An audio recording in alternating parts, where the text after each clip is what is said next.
ನಮಸ್ಕಾರ, welcome to Sonu special. ಇವತ್ತು ಪಟೋಟೆ ಮಂಚೂರಿಯನ್ನ ಯಾವ ರೀತಿ ಮಾಡೋದು ಅಂತ ಹೇಳಿ ತೋರಿಸ್ಕೊಡ್ತಾ ಇದ್ದೀನಿ.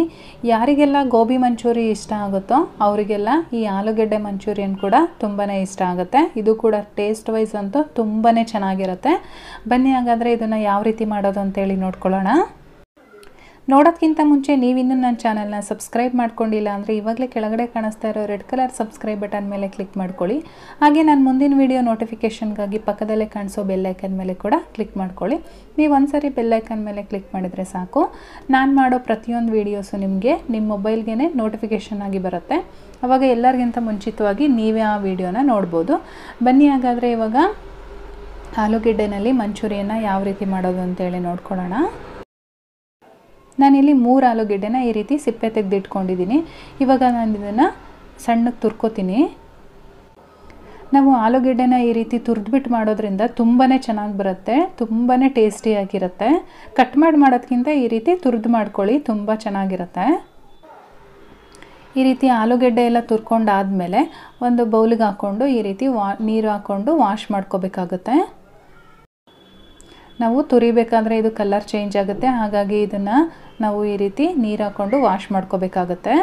ವಾಶ್ ಮಾಡಿದ್ದಾದಮೇಲೆ ನೀರೆಲ್ಲನೂ ಸ್ವಲ್ಪ ಹಿಂಡ್ಕೊಂಡು ಒಂದು ಮಿಕ್ಸಿಂಗ್ ಬೌಲ್ಗೆ ಹಾಕ್ಕೊಂಡು ಅದಕ್ಕೆ ಒಂದು 3 ಟೇಬಲ್ ಸ್ಪೂನು ಮೈದಾ ಹಿಟ್ಟು ಹಾಕ್ತಾಯಿದ್ದೀನಿ ಆಲೂಗೆಡ್ಡೆ ತುರಿ ಒಳಗಡೆ. ಇವಾಗ 3 ಟೇಬಲ್ ಸ್ಪೂನು ಕಾರ್ನ್ಫ್ಲೋರ್ ಕೂಡ ಹಾಕ್ತಾಯಿದ್ದೀನಿ. ನಾನಿಲ್ಲಿ ಮೈದಾ ಮತ್ತು ಕಾರ್ನ್ಫ್ಲೋರು ಒಂದೇ ಅಳತೆಯಲ್ಲಿ ತೊಗೊಂಡಿದ್ದೀನಿ. ಇವಾಗ ನಾನು 1 ಟೀ ಸ್ಪೂನಷ್ಟು ಶುಂಠಿ ಬೆಳ್ಳುಳ್ಳಿ ಪೇಸ್ಟ್ ಹಾಕಿದ್ದೀನಿ. ಹಾಗೆ ಒಂದು ಅರ್ಧ ಟೀ ಸ್ಪೂನಷ್ಟು ಅಚ್ಕಾರದ ಪುಡಿ ಹಾಕಿದ್ದೀನಿ. ಜೊತೆಗೆ ನಾನಿಲ್ಲಿ ರುಚಿಗೆ ತಕ್ಕಷ್ಟು ಉಪ್ಪನ್ನು ಕೂಡ ಹಾಕೋತಾ ಇದ್ದೀನಿ. ಇವಾಗ ಅದನ್ನೆಲ್ಲ ಒಂದ್ಸರಿ ಚೆನ್ನಾಗಿ ಮಿಕ್ಸ್ ಮಾಡ್ಕೊಳ್ಳೋಣ. ನಮಗೆ ಇದು ಉಂಡೆಗಳು ಮಾಡೋಕ್ಕೆ ಬರಬೇಕು, ಅಲ್ಲಿವರೆಗೂ ನಾವು ಇದನ್ನು ಮಿಕ್ಸ್ ಮಾಡ್ಕೋಬೇಕಾಗತ್ತೆ. ನಾನು ಇದಕ್ಕೆ ನೀರನ್ನೇನು ಆ್ಯಡ್ ಮಾಡಿಲ್ಲ, ಆಲೂಗೆಡ್ಡೆನಲ್ಲೇ ಮತ್ತು ನೀರಿನ ಅಂಶ ಇರೋದ್ರಿಂದ ಈ ರೀತಿ ನೀಟಾಗಿ ಬರುತ್ತೆ. ಇವಾಗ ಚಿಕ್ಕ ಚಿಕ್ಕ ಉಂಡೆಗಳನ್ನಾಗಿ ಒಂದು ಪ್ಲೇಟ್ನಲ್ಲಿ ಎತ್ತಿಟ್ಕೊಳ್ಳೋಣ. ಈ ರೀತಿಯಾಗಿ ಈ ಪ್ರೊಸೀಜರ್ ಮಾಡಬೇಕಾದ್ರೆ ಎಣ್ಣೆನ ಬಿಸಿ ಮಾಡೋಕ್ಕೆ ಇಟ್ಟಿರಿ. ನೋಡಿ, ಇವಾಗ ಎಲ್ಲ ಉಂಡೆಗಳು ಮಾಡ್ಕೊಂಡಾಗಿದೆ. ಈಗ ನಾನು ಫಸ್ಟ್ ಬ್ಯಾಚನ್ನು ಎಣ್ಣೆ ಕಾಯ್ದಿದೆ ಅದರೊಳಗಡೆ ಹಾಕೋತಾ ಇದ್ದೀನಿ.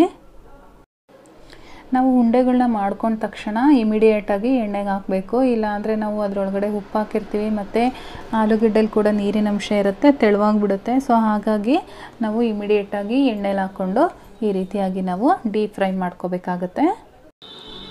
ನಾವು ಇದನ್ನು ಮೀಡಿಯಮ್ ಫ್ಲೇಮಲ್ಲಿ ಇಟ್ಕೊಂಡು ಫ್ರೈ ಮಾಡ್ಕೋಬೇಕಾಗತ್ತೆ. ಐ ಫ್ಲೇಮ್ ಏನಾದರೂ ಇತ್ತು ಅಂತ ಅಂದರೆ ಒಳಗಡೆ ಸಾಫ್ಟಾಗಿರುತ್ತೆ, ಮೇಲ್ಗಡೆ ಕ್ರಿಸ್ಪಿಯಾಗಿರುತ್ತೆ.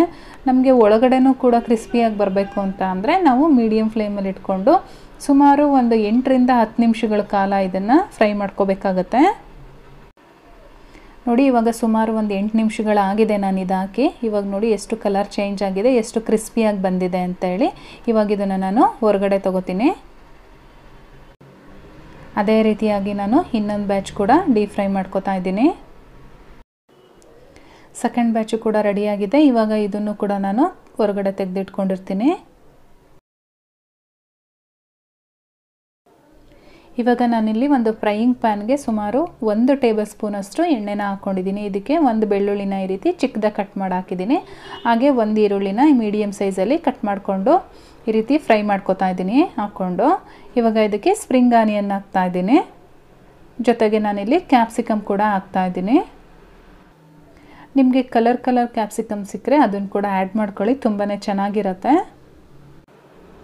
ಇವಾಗ ಸುಮಾರು ಒಂದು 2 ನಿಮಿಷಗಳ ಕಾಲ ಇದನ್ನು ಫ್ರೈ ಮಾಡ್ಕೋಬೇಕಾಗತ್ತೆ. ಇವಾಗ ಇದಕ್ಕೆ ಒಂದು 1/4 ಟೀ ಸ್ಪೂನಷ್ಟು ಉಪ್ಪನ್ನು ಹಾಕ್ತಾಯಿದ್ದೀನಿ. ಯಾಕೆಂದರೆ ಸಾಸ್ಗಳಲ್ಲಿ ಕೂಡ ಉಪ್ಪಿನ ಅಂಶ ಇರೋದ್ರಿಂದ ಇವಾಗ ಉಪ್ಪನ್ನು ಕಡಿಮೆ ಹಾಕ್ಕೋಬೇಕಾಗತ್ತೆ. ಇವಾಗ ನಾನಿಲ್ಲಿ 1 ಟೀ ಸ್ಪೂನಷ್ಟು ವಿನೆಗರು ಹಾಗೆ ಒಂದು ಅರ್ಧ ಟೀ ಸ್ಪೂನಷ್ಟು ಸೋಯಾ ಸಾಸ್ ಹಾಕ್ತಾಯಿದ್ದೀನಿ. ಜೊತೆಗೆ ನಾನಿಲ್ಲಿ 1 ಟೀ ಸ್ಪೂನಷ್ಟು ಗ್ರೀನ್ ಚಿಲ್ಲಿ ಸಾಸ್ ಹಾಕ್ತಾಯಿದ್ದೀನಿ. ಹಾಗೆ 1 ಟೀ ಸ್ಪೂನಷ್ಟು ರೆಡ್ ಚಿಲ್ಲಿ ಸಾಸ್ ಹಾಕ್ತಾಯಿದ್ದೀನಿ. ಇದರ ಜೊತೆಗೆ ನಾನು ಸುಮಾರು 2 ಟೀ ಸ್ಪೂನಷ್ಟು ಟೊಮೊಟೊ ಕೆಚಪ್ ಹಾಕ್ತಾಯಿದ್ದೀನಿ. ಈ ಪ್ರೊಸೀಜರ್ನ ನಾವು ಫುಲ್ಲು ಐ ಫ್ಲೇಮಲ್ಲಿ ಇಟ್ಕೊಂಡು ಮಾಡ್ಕೋಬೇಕಾಗುತ್ತೆ. ಇವಾಗ ಸುಮಾರು 1 ನಿಮಿಷಗಳ ಕಾಲ ಇದನ್ನು ಫ್ರೈ ಮಾಡ್ಕೊಳ್ಳೋಣ. ಇದರ ಜೊತೆಗೆ ನಾನಿಲ್ಲಿ ಒಂದು ಬೌಲಲ್ಲಿ 1 ಟೀ ಸ್ಪೂನಷ್ಟು ಕಾರ್ನ್ಫ್ಲೋರ್ ಹಾಕ್ಕೊಂಡು ಅದಕ್ಕೊಂದು ಸ್ವಲ್ಪ ನೀರು ಹಾಕ್ಕೊಂಡು ಎರಡನ್ನೂ ನೀಟಾಗಿ ಒಂದ್ಸರಿ ಮಿಕ್ಸ್ ಮಾಡ್ಕೊಳ್ಳೋಣ. ಈ ಮಿಕ್ಸ್ ಮಾಡಿದ ನೀರನ್ನು ಈಗ ಇದರೊಳಗಡೆ ಈ ಸಾಸ್ ಒಳಗಡೆ ಅದನ್ನು ಹಾಕ್ಕೋಬೇಕಾಗುತ್ತೆ. ಈ ರೀತಿ ನಾವು ಕಾರ್ನ್ಫ್ಲೋರ್ ಮಿಕ್ಸ್ಚರ್ ಹಾಕೋದ್ರಿಂದ ನಮಗೆ ಕ್ರಿಸ್ಪಿನೆಸ್ ಆಗಿ ಬರುತ್ತೆ, ತುಂಬಾ ಚೆನ್ನಾಗಿರುತ್ತೆ.